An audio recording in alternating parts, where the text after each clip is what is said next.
تو یہ ایمان کو بنانا یہ سب سے پہلی اور بنیادی ضرورت ہے کہ ساری چیزوں سے یقین ہٹ کر ایک اللہ کی ذات پر یقین آ جائے، اور ایمان کی وجہ سے اخلاص ملے گا، کیونکہ ایمان اور اخلاص دونوں جڑوا ہیں۔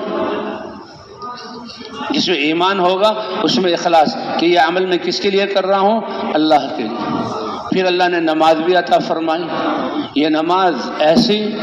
انسان کی زبان کا ہر بول ذکر والا کیا کی قیمت ہے کہ سلیمان علیہ السلام اپنے تخت کو لے جا رہے ہیں اور ایک چرواہے کی زبان سے سبحان اللہ کا لفظ نکلا اور ہوا نے سلیمان علیہ السلام تک پہنچایا، بغیر یہ وائرلیس سسٹم کے، بغیر یہ جو ہے بوتھوں کے اور بغیر آج کی مشینوں کے ہوا نے پہنچایا۔ تو سلیمان علیہ السلام اے ایمان والے، تیرا ایک سبحان اللہ کہنا صرف میری حکومت نہیں، جب سے میرے باپ کو یہ حکومت ملی اور جب تک میرے خاندان میں یہ حکومت رہے گی اس سے بھی زیادہ تمہارا سبحان اللہ کہنا ثواب، حکومت تو ختم ہو جائے گی لیکن اس کا ثواب اللہ تعالی ہمیشہ ہمیشہ عطا فرمائیں گے۔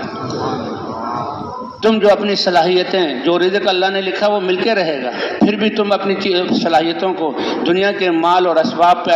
جمع کرنے کے لیے لگاتے ہو، ان اسباب سے تم ایک دفعہ فائدہ